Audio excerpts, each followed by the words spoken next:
men were found attempting to sneak into the Uchiha compound last night. We tried to apprehend them alive, but they committed suicide after being captured. That is fine. Take them to the morgue and fetch Danzo for me. Yes, sir, said an ANBU as his team grabbed 2 bodies off the ground and shunshed away. Minato returned to his desk and started to look over his reports, and what knowledge he had en route. A short while later there was a knock on the door. Enter. You wanted to see me, Hokage? Said Danzo. Yes, Danzo. You violated my direct orders last night by attacking the Uchiha compound. You have left me no choice. You are hereby stripped of all powers. I demand that Root be disbanded immediately. If you are found continuing the operation of Root, you will be executed immediately. You can't do this to me. Without my Root this village will fall, screamed Danzo. I can and did, Danzo. I meant what I said. Root is done. Leave my sight now. You wait and see, Minato. This village cannot last without me, said Danzo as 2A and BU appeared and drug him out the door. Present day. You say we'll make it up, huh? Said Naruto with an evil grin. Of course, Naruto-kun, said Ino in her sexy voice as she winked at him. I like the way that sounds. But we can save it for later, said Naruto as he winked back. How about some dinner for now? That sounds fine with me. Let's go, said Ino as she grabbed Naruto's hand and drug him away. A few minutes later they appeared in a small restaurant. A waitress came over to the table to take their order shortly after.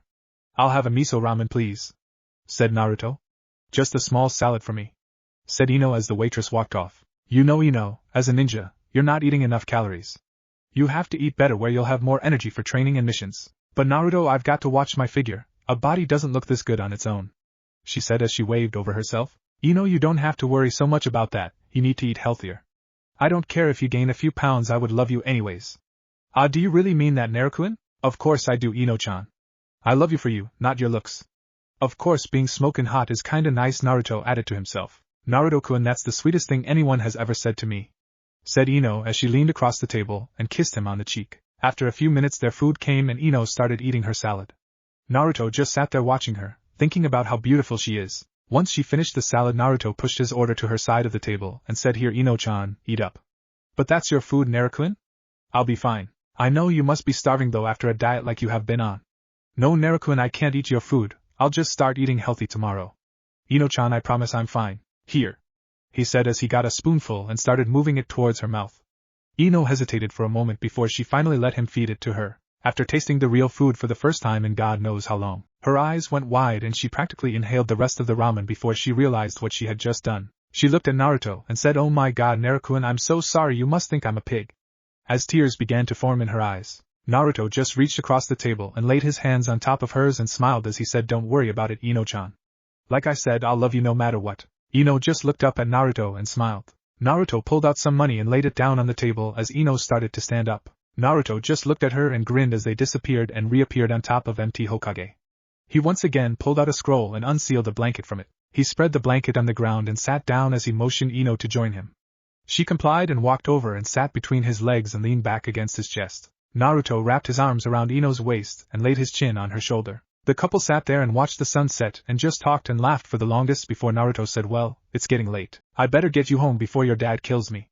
They stood up and sealed the blanket back up as Naruto grabbed Ino's waist, and in a flash of red they were gone. They reappeared in the street in front of Ino's house, and they kissed once more before Naruto started walking off towards his house. Naruto was walking along taking his time, and enjoying the nice night when he noticed someone was following him. He calmly reached into his coat, and grabbed one of his tri-pronged kunai as he kept walking along, pretending he didn't notice. After a few more blocks his shadow got a little closer to him, and he turned around to confront them. Why are you following me?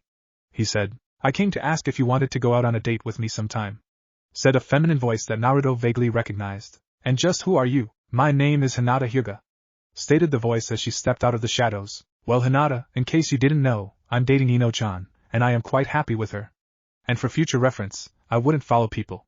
I almost killed you just now, said Naruto as he held up his kunai. Sorry about following you. I was just waiting until we made it away from Ino's house. So you know about me and Ino-chan, yet you still ask me out? Yes, I love you, Naruto-kun. Well, I'm sorry, Hinata, I love Ino-chan. No. What does she have that I don't? It isn't about what either of you have or don't have. I just love her, and that isn't going to change. Oh really? Said Hinata in a sexy voice as she walked a little closer, revealing that she was wearing a low-cut shirt which showed off a lot of cleavage. Like what you see, Naruto-kun. As she continued getting closer to him. Hinata, stop this, I told you, I love Ino, said Naruto. Well, let's just see if I can change that then, she said as she got within a couple of feet of him and reached out to rub his chest. Nothing will change my mind, Hinata, you might as well stop this, said Naruto as he started to back away. Come on, Naruto-kun, at least give me a chance, please, she said as she wrapped her arms around his waist and pulled him in tight, rubbing her chest against his. Hinata, I'm not going to say it again. I love Ino. Nothing you say or do will change that, he said as he pushed her off of him. Now please leave me alone. Naruto turned and continued his walk home as Hinata stood there with tears forming in her eyes. If I can have Naruto-kun, no one can. You better watch your back, bitch. Thought Hinata as she turned back towards Ino's house with her Byakugan active. The rest of Naruto's trip was uneventful. He made it home and grabbed a snack out of the fridge before heading upstairs to bed. The next day when he woke up he showered and headed down for breakfast just like any normal morning. He had the day off, so after he ate breakfast he headed over to Sasuke's house to see if he was busy. As he walked up to the gates of the Uchiha compound he was greeted by 2 guards in Konoha Chunin gear. Hello Naruto-san, how are you today? I'm fine. Is Sasuke around today? Actually Naruto-san, I think he is out training with Itachi-sama today. Is it something important? No, it's nothing. Thank you, said Naruto as he bowed and walked off. Well, Ino is with her team, Sasuke is busy with Itachi, and I have nothing to do today. Maybe I can find someone who can teach me to use Zabuza's sword, but who do I know that is good at Kenjutsu? Naruto continued walking down the street trying to think of someone who could teach him Kenjutsu when he suddenly heard YOSH. Your flames of youth burn as bright as ever, Lee. As he stopped and looked over to the training ground where the noise came from to see a tall man with green tights, a jounin vest and a bowl haircut crying anime tears while another smaller version of himself without the vest was doing one-armed push-ups. A younger man in a white jacket with black shorts and long black hair, as well as a younger-looking girl with a white Chinese-style shirt and brown pants, with 2 buns in her hair stood nearby watching.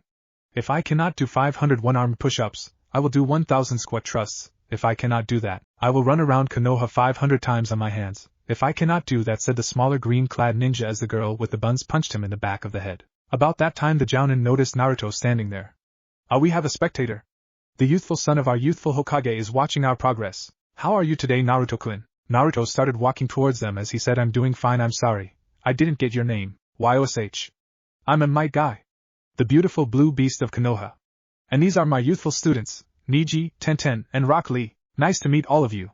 I am Naruto Namikaze, said Naruto as he bowed to them. Hello Naruto-san, I am Niji Hyuga. Rock Lee here. I intend to become a great ninja even though I cannot use Gen or ninjutsu. Hello Naruto.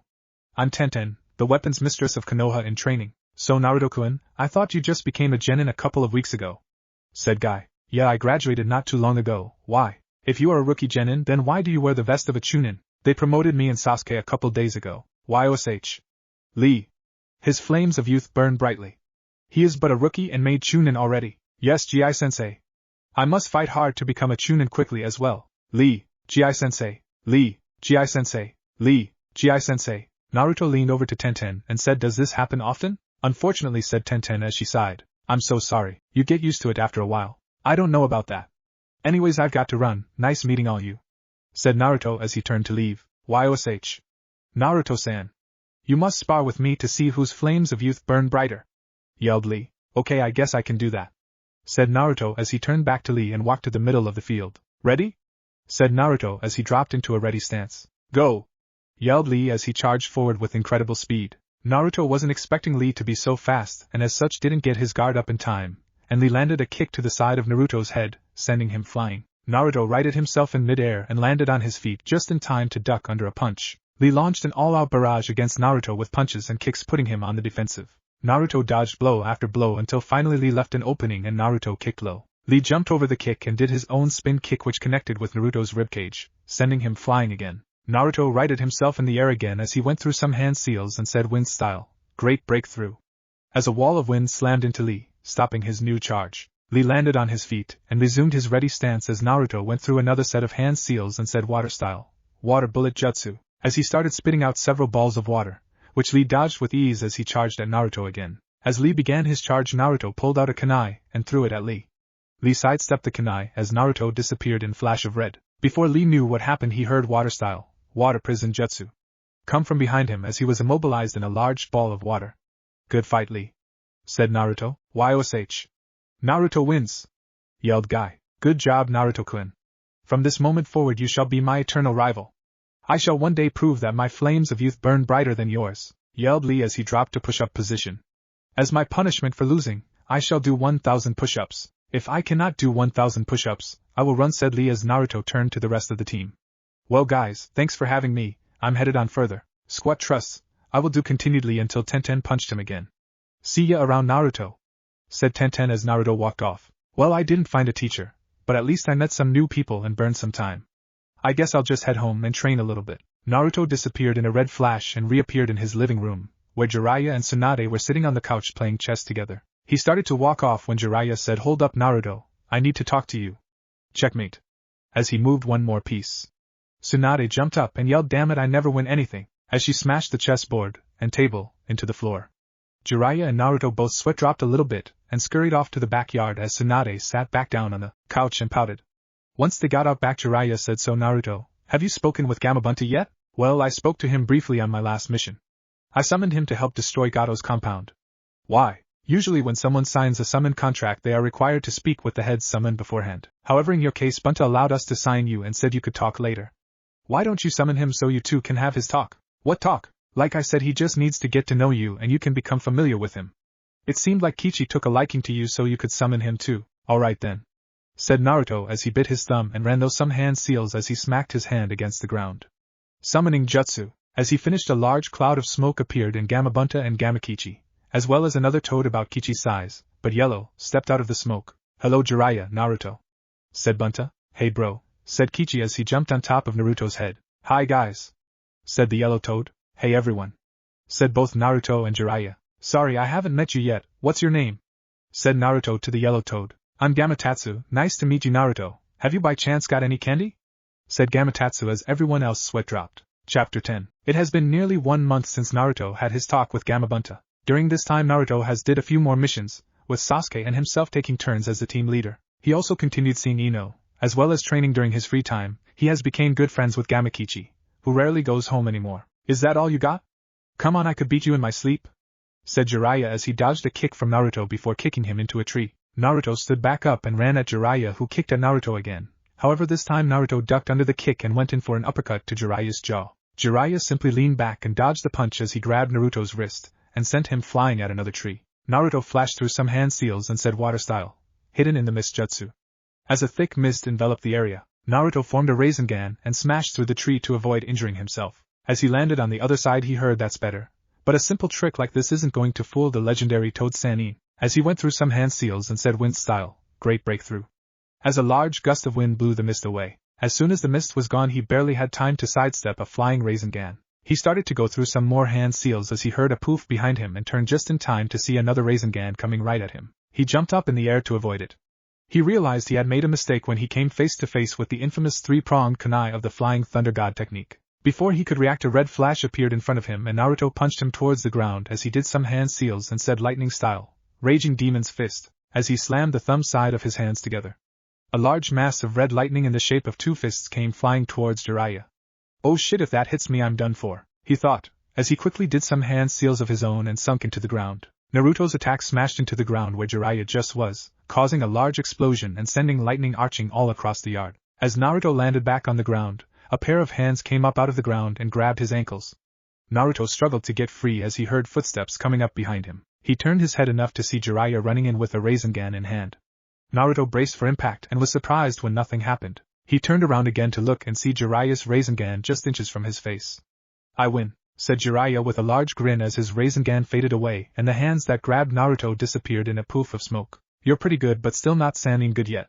Give it a while, no doubt you'll be better than me one day. Yeah, one of these days if I keep working hard at least, said a smiling Naruto.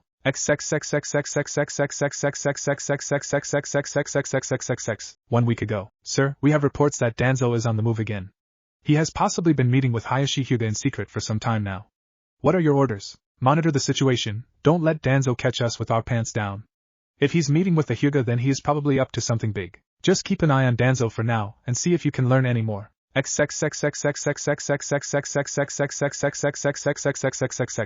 month before current time. Hyuga-san, come in, have a seat, said Danzo. Thank you, Danzo-san. How are you? Said Hayashi. I am well, said Danzo as he developed a grin. So, Hayashi, I have a business proposal for you. I'm listening. What would you say to being the head of the village council? But how? That position has been held by the Uchiha since the village was formed. You leave that up to me. All I ask of you is your clan's support. Support in what? I intend to overthrow the Hokage. If you agree to have your clan back me, then I will award you with a permanent spot as head of my new council. Are you serious? Yes, Hayashi. Konoha has become the laughingstock of the elemental nations during the reign of the 3rd and 4th Hokage. If I was to become the leader, we would be feared by all. We would be the greatest of all the nations, just as it should be. And you, Hayashi, would be my second in command. You drive a hard bargain, Danzo. Let me think on it for a while. Of course, take your time. said Danzo as Hayashi got up and walked out the door. Once Hayashi was gone, he smiled to himself. I'm so close now I can taste it. I've got that tool Hayashi in the palm of my hand. With the Hyuga backing me, I will be unstoppable.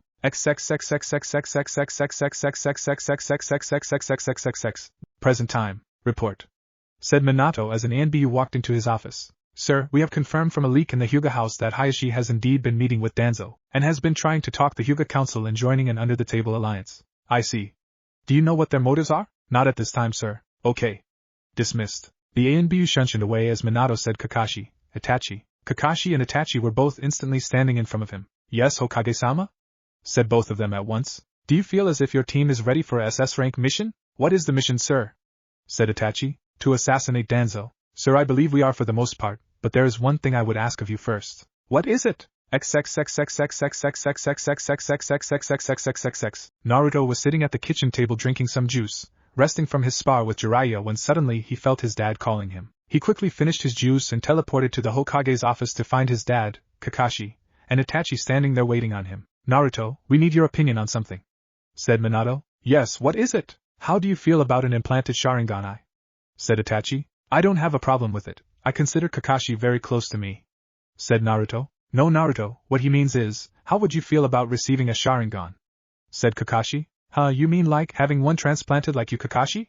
Said Naruto. Yes, Naruto. We feel that it would greatly expand upon your abilities, and also we have a mission in mind that you may need it on. Said Itachi. Dad, what do you think of this? Said Naruto as he turned to look at his dad. Son, I agree with Itachi. You would be only the second non-Uchiha to have a sharingan. It would be an honor for you. However, I will agree with whatever choice you make. If you agree with them, Dad, then I trust you. I'll do it. Said Naruto. Okay, let's head to the hospital so we can get it in and let it heal properly in time for the mission. Said Minato. Naruto, bring Kakashi please, as he grabbed Itachi's shoulder and disappeared in a yellow flash. Naruto put his hand on Kakashi's shoulder and also disappeared. All four appeared in the hospital at the same time as they went up to the room they had already selected and prepared. Tsunade, Shizen, and Jiraiya all stood there waiting on them. Naruto climbed onto the bed and laid down as Itachi handed Tsunade a jar with a red eyeball floating in it. Naruto, now is the last chance to back out before we begin. Are you sure you want this? Said Tsunade, her motherly instinct toward Naruto kicking in. Yes, I am sure. Said Naruto. Tsunade then passed a glowing hand over his face and he faded off to sleep.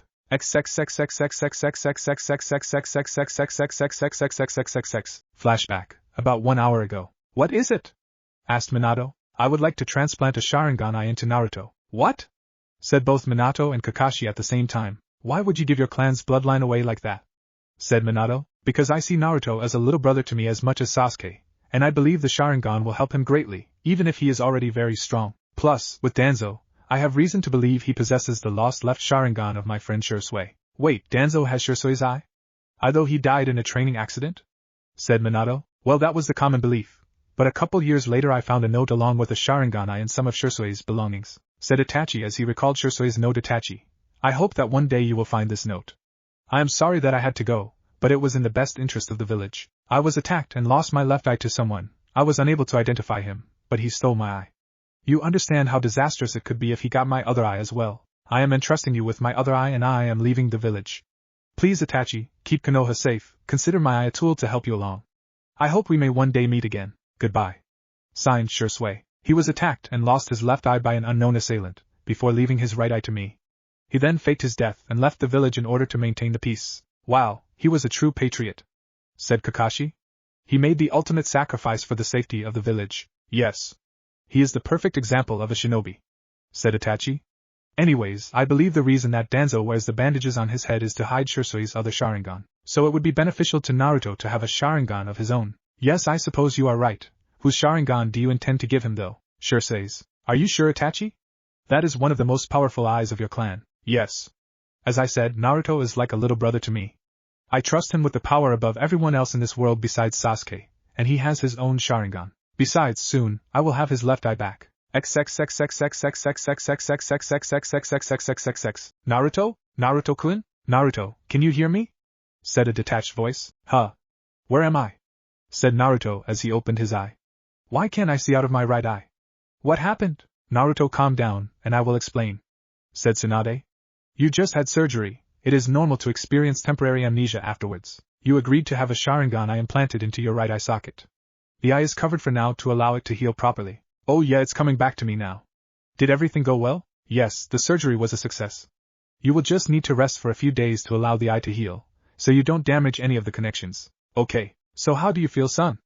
Asked Minato. Like I just ran 1,000 miles on my ass cheeks, said Naruto, eliciting a laugh from everyone in the room. I think I just need some rest as he fell back asleep. Thank you, Tsunade Shizen. I'll take him home to get some rest now, said Minato as he picked Naruto up and disappeared in a flash of yellow. Naruto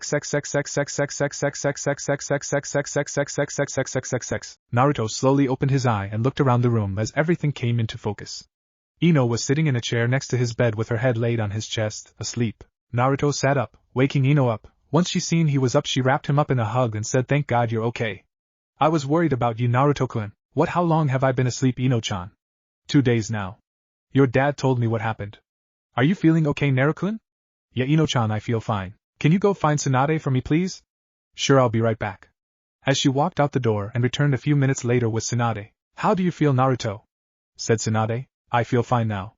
How much longer do I need to leave this cover on? How does it feel? Any pain or anything? No, it's fine, I think. Well, if it feels good, then you can go ahead and unwrap it, said Tsunade as Naruto started to unwrap his bandages. Once he got them off, he opened his eye and then screamed and covered it with his hand. Naruto, what's wrong? Naruto-kun. Came the simultaneous screams of Tsunade and Ino as Naruto started to laugh. Gotcha, he said as he rubbed the back of his head and grinned until Ino punched him in the head. Damn it, Naruto, you worried us, she screamed. Kid, you're lucky you are recovering from surgery, or I'd kick your ass for worrying me like that. But remember, you will be better one day and I'll be waiting, said Tsunade with flames in her eyes as Naruto gulped and wondered why he did what he did. What's the matter? I heard a scream, said Minato as he ran through the door. It was nothing, just your son being a dumbass, said Ino as Tsunade smirked. I like this girl. Oh, thank God. So how do you feel, Naruto? I think I am fine. It doesn't hurt or anything. It's just kind of weird. Everything is so much clearer now. Yes, son, that's the sharingan for you. But remember, you'll have to keep it covered like Kakashi since you can't cut it off or it will drain your chakra. Actually, Dad, I have an idea that may help me and Kakashi both. How long until our next mission? 1 week from tonight, said Minato. Okay, that gives me time to work on my idea and rest the eye some more. I may need yours and Jiraiya's help along the way though. What do you have in mind? A seal over my eye, to allow me to cover and uncover it with chakra, just like was normal. That's a brilliant idea, son. Maybe we can do it. But before that I need to go for a walk, my legs feel like noodles. Just be sure to keep the eye covered. Actually, I think it may be better to use it. I have plenty of chakra and I need to adjust. Yeah, I guess you're right. You two have fun, said Minato as he walked out of the room along with Tsunade. Naruto got up out of bed and walked towards the door when he suddenly stopped and blushed a dark red as Ino did the same. Nah, Naruto-kun, she stuttered. I know, Ino-chan, he said as he ran back to the bed and threw on his clothes. Oh my God! He's freaking hot, yelled Ino in her mind. Naruto got dressed and noticed that Ino was still looking at him and blushing. Well, Ino-chan, did you like what you saw? He said in his sexy voice as blood trickled down Ino's nose. I take that as a yes then. As he kissed her on the forehead and drug her towards the stairs. As they reached the living room, Tsunade said, what happened to her? Well, no one bothered to tell me. They took all my clothes, so she saw me walk across the room in my boxers, said Naruto as he laughed, and Jiraiya pulled out a notebook and started writing vigorously with a lecherous grin. Tell me more, kid, anything happen? Said Jiraiya as a fist connected to Tsunade slammed into his face. He is like my son, you damn pervert. And that means he is like a stepson to you. Actually, he is my godson, whimpered Jiraiya. Well, see ya later, me and Ino-chan are going for a walk, said Naruto as they walked towards the door. Since Ino had regained consciousness, the couple decided to go grab a bite to eat at Ichiraku's, so they were taking their time walking over there and enjoying the day. About halfway there, they ran into Sasuke. Hey Naruto. Damn, it sure is weird seeing you with a sharingan, said Sasuke as he grinned. Anyways, where are you two headed? Ichiraku's ramen, wanna come? Sure, but I have to go meet Sakura first. Sakura? Wasn't she the president of your fan club not too long ago? Laughed Naruto. Fuck off, said Sasuke as he laughed a bit himself. She was, but she approached me a few days ago and she seemed to have calmed down, so I figured I'd give her a chance. What about your fan club? Well, Hinata talked to me a few days ago, but I turned her down, of course. Damn, she was persistent though, she damn near raped me, said Naruto as he and Sasuke laughed, and Ino glared at him with fire in her eyes. Oh. I'm going to get Sakura. I'll meet you there in 15 minutes, yelled Sasuke as he was already a block away. So she almost raped you, and I didn't hear of this? Said Ino as she made Naruto feel 3 inches tall. Let me explain, Ino-chan. Oh, you bet you're going to explain, and it better be damn good too. Naruto cringed a little as he said the night we got home from Wave. When I dropped you off at home and started walking home myself, I heard someone following me. I turned around to confront the person, and it turned out to be Hinata. She asked me out and I told her no, and so she tried to hug me and I told her no again. Oh hell no, her ass is mine, thought Ino. I promise nothing happened though, Ino-chan. It was just guy talk. Good, said Ino in a sweet voice as her glare turned to a smile. I am going to kick her ass though. Don't worry about it, Ino-chan. Oh, I'm worried about it, Naruto-kun. I can't have her stealing my man. You don't ever have to worry about that, Ino-chan. I love you, and I always will, said Naruto as he kissed Ino on top of the head. I love you too, Naruto-kun. Let's go meet Sasuke and Sakura. The couple once again started walking to Ichiraku's.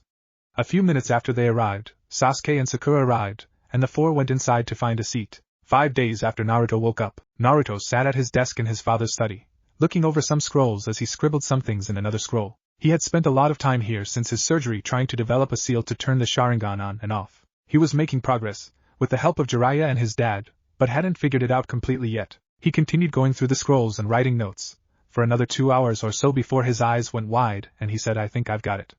Uncle Jiraiya. A couple of minutes later Jiraiya walked through the door. What is Naruto? I think I figured it out, Uncle Jiraiya, said Naruto as Jiraiya walked over and looked at his notes. Well, Naruto, it looks like it should work. Let's go talk to your dad and see what he says about it. With that, Naruto stuck his scroll in his pocket and grabbed Jiraiya's arm and disappeared in a red flash. They reappeared in the Hokage's office to find Minato looking over some reports. Hey Dad, said Naruto as Minato looked up from the desk. Hey son, what's going on? Looks like he may have figured out the seal, said Jiraiya as Naruto handed Minato his notes. Minato looked at it a minute before saying him. It looks like it should work. How did you figure it out, Naruto? Well, basically it is a combination of a small chakra suppression seal, along with a trigger seal that is commonly used on explosive tags. In theory, when chakra is channeled to the outer trigger seal, it should deactivate, allowing chakra to turn the eye on, and when you channel chakra back into the trigger it activates, blocking the chakra to the eye, thus cutting it off, said Naruto. Sounds good. Are you ready to test it?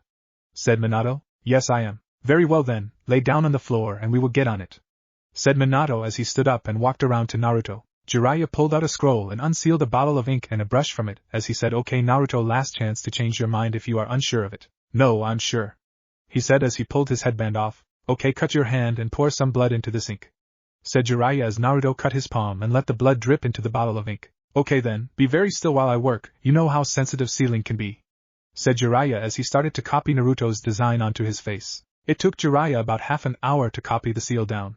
As he finished he leaned up and said, well, I'm done with the writing. Here is the moment of truth. Naruto reached his hand up and channeled his chakra to the seal as it glowed bright red for a moment, and then receded back into his skin. As soon as the ink disappeared, Naruto grabbed his head and rolled over screaming. Naruto! What is it? Yelled both Minato and Jiraiya as Naruto's screams turned to laughter. Damn it Naruto, you scared us again, yelled Minato as he punched Naruto in the head. You gotta admit it was funny though, Dad. Hell no, you scared us to death, said Minato as he thought it was pretty funny since I'm not worried now.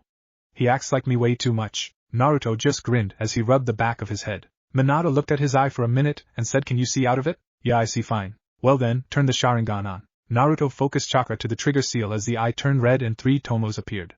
Okay, what about the Mangekyo? Asked Jiraiya. Naruto focused more chakra to the eye and the tomo started rapidly spinning as the tomo fused to form a 4-edged black saw blade in his eye. Okay, cut it off, said Minato as Naruto channeled chakra back to the trigger, and the saw blade disappeared and the eye turned from red to black. Very well, it looks to work just fine, said Jiraiya. We should tell Kakashi, to see if he is interested in it, said Naruto. I'll go find him, said Jiraiya as he walked out the door. Well, I'm glad it works. I just wish I could turn it back blue as well. I look funny with one black and one blue eye, said Naruto as he chuckled. You look fine, Naruto. It definitely gives you character, said Minato as he grinned. A few minutes later Jiraiya and Kakashi walked through the door and Kakashi said, Hello sensei, you requested my presence? Yes Kakashi, we have some news that may interest you. Naruto, care to explain? Well Kakashi-sensei, I have developed a seal to turn the sharingan on and off, said Naruto as Kakashi noticed his eye for the first time. So it was a success. And everything still works? Yep. On off, and the Mangekyo, said Naruto as he turned the sharingan on and then switched to his Mangekyo before cutting it back off. Well, that's helpful. It would allow you to see from both eyes, removing the blind spot on the sharingan side. Good job Naruto. Well sensei, you wanna try it out? Sure, if you don't mind, said Kakashi. Alright then, just drop some blood in this vial and then lay down on the floor, said Jiraiya as he unsealed another bottle of ink. Kakashi cut his hand and let the blood drip into the vial before laying down, and removing his headband, Jiraiya carefully applied the seal, then stood up and said, "Okay, I'm done, go ahead and activate the seal." Kakashi put his palm up to his eye and channeled chakra to the seal. It glowed for a moment before disappearing as he sat up and looked around room. "Looks like a success," said Jiraiya as he looked at Kakashi's plain black eye. "Just channel some chakra to the trigger seal to let it activate." Kakashi turned the sharingan back on and switched it to his mangekyo, which looked like a 3 sides extending from his pupil. He then turned it off as it went back to plain black. "So what do you think?" said Minato as he looked at Kakashi. "Well, it's different. I haven't been able to look through my right eye normally in 14 years. 2 days later, your mission is a very dangerous one. S rank. If you are captured, I will deny all involvement, and you will be trialed as traitors of the village. Do you understand and accept these risks?" "Yes, Hokage-sama," said all 4 men simultaneously. "Okay. Tonight at 7 p.m., we will be having a council meeting. Once the meeting is over, you will follow this man home and assassinate him," said Minato as he laid a photo of Danzo down on the desk. "Yes, Hokage-sama," said all 4 men. "Naruto, Sasuke, you will need these," said Minato as he handed Naruto and Sasuke each a plain white mask with the leaf symbol on the forehead, as well as a metal chest protector. "As I said, if you are discovered you will not be supported. Follow him home, kill him, plant the evidence, and leave. Never speak a word of this to anyone not in this room, or you will be executed. Do you understand?" "Yes, Hokage-sama." "Dismissed," said Minato as all 4 men disappeared. A few hours later, 4 men dressed in all black, with plain white masks, and a metal chest protector, convened on the roof of a building with the council chamber in sight. One of the men said in a low voice, "From this point on, we do not know each other, we do not have names, we are not Leaf Ninja. I will be Inu, Itachi is Crow, Naruto is Fox, and Sasuke is Hawk. As the leader said, we are on our own. Do not get captured, do not be seen. You are to spread out and follow the target home. Once he arrives, we will convene on the house. Get in, kill him, get out, all without a sound. The first person to enter the house, use a privacy jutsu to be sure there are no sounds. Now fan out." As all 4 of them leapt away to hide and wait, after a short while Naruto noticed the target leave the chamber. As soon as he seen the man's face everything went black. When the darkness faded, Naruto found himself standing in a pool of water in what looked like a sewer. He looked around and said, "Where am I?" as he noticed a large gate that resembled a prison door with a paper tag that had the word seal on it. Suddenly a large set of red eyes were gazing down upon him. "Hello, brat. I am Kurama." "Kurama?" said Naruto. "Yes, you may know me as the Kyuubi." "The Kyuubi? What the fuck do you want?" "Calm yourself, kid, I mean you no harm. I couldn't hurt you in here even if I wanted to. How did I get here? I was on a mission." "Calm down. Time in here move quicker than in the real world. Every month that passes in here is only 1 second outside. Why have you brought me here?" "That man you are targeting, I have seen him before. He was with the bastard who forced me into attacking your puny village. You can see things outside of the seal?" "Yes. I see everything that you see." "Wait, you said you have met this man?" "Yes. Right after Madara Uchiha released me from your mother's seal we teleported somewhere. Madara controlled me with the accursed sharingan to keep me dormant. As I sat there powerless, he met with that man discussing the attack." "You mean Danzo was involved in the attack?" "It would appear that way. That is of no concern to me though. It is my goal in life to kill Madara and everyone he associated with. That Uchiha bastard controlled me against my will with his sharingan not once but twice. This Danzo was with him that night, and therefore must die. If you succeed in killing him I will allow you the use of my power." "What do you mean by that?" "I hate Madara and by association, this Danzo guy. I want him to suffer. If you can kill him, I will grant you access to my chakra." "What good would that do me?" "Fool. I am the most powerful of the tailed beasts. My power is feared by everyone. With the use of my power you would be unstoppable." "I see. He will die regardless, but I will consider your offer. Now how do I get out of here?" "Just walk away from here. I will contact you again soon," said Kurama as Naruto turned and left. Naruto woke up to see that Danzo was still in the same place he was before as he continued his walk. He walked towards the southeastern side of the village, before finally arriving at a large house that had a tall fence all the way around it. He walked up and unlocked the gate before heading inside and shutting the door behind him. Naruto sat there waiting to give Danzo time to get settled in when he saw a black blur leap from a roof and into Danzo's yard. The figure walked around to the back of the house, where he jimmied open a window and climbed in. Naruto heard a click in his ear, signifying that the privacy jutsu was in place. Naruto leapt down and into the yard before running around back and into the window the first man opened. As soon as he was in good another one of them climbed in behind him, as well as the 4th member of their squad. They all fanned out and started searching the house for Danzo. Soon Naruto heard 2 clicks in his ear as he turned to move towards the northwestern corner of the house. As he silently made his way to that side of the house he ran into one of his group. He let the other go first, identifying him as Itachi. The two made their way along silently until they saw Kakashi standing beside a closed door. He started speaking to them in sign language. The target isn't here. I hear no movements. Crow, attack on my order. Fox, you are back up. As Naruto got in position on the opposite side of the door from Kakashi, suddenly the door opened and Itachi bolted inside as a voice said, "What the foo?" And then there was a thud on the floor. Suddenly they heard Itachi yell, "We've been compromised. That was a clone. Find him. Don't let him out of this house alive," yelled Kakashi. Naruto quickly activated his sharingan and started looking for Danzo's chakra signature. He sensed it running down the hallway on the other side of the house as he bolted that way, followed by Itachi. While he was running, he suddenly heard an explosion from where he sensed Danzo, and as he looked again, he saw that Sasuke was engaging Danzo. Naruto picked up his pace and ran into the room just as Sasuke said, "Fire style, Phoenix Flower Jutsu," and threw out 6 shuriken which he covered with fire. Naruto jumped right into fray as he ran through some hand seals and said, "Wind style, great breakthrough." He breathed out a gust of wind, which sped up the shuriken and intensified the flames. As the kunai flew at him, Danzo ran through some hand seals and said, "Wind style, great breakthrough," as a large wall of wind blew out and stopped the shuriken in their tracks and rattled the house, throwing Sasuke against the wall and blowing Naruto and Itachi out of the room. Itachi quickly regained his feet and ran back into the room doing hand seals as he went.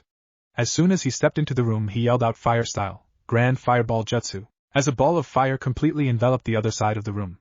As the fire died down, everyone noticed a figure still standing amidst the smoldering flames. He had unwrapped the bandages on his head, revealing a sharingan in his right eye socket. "I knew that bastard had it," thought Itachi. Danzo did a couple of hand seals before pointing his hands at the still down Sasuke and said, "Wind style, Vacuum Spear," as several rods of wind shot from his hands. Itachi quickly did his own hand seals and said, "Fire style, Fire Dragon Jutsu," as a large dragon made of flames shot out of his mouth and intercepted the wind, growing bigger and turning white hot as it continued towards Danzo. Danzo quickly rolled out of the way as the dragon crashed into the wall and dissipated. Suddenly Naruto heard a voice in his ear say, "Get him against the back wall, and I'll finish it."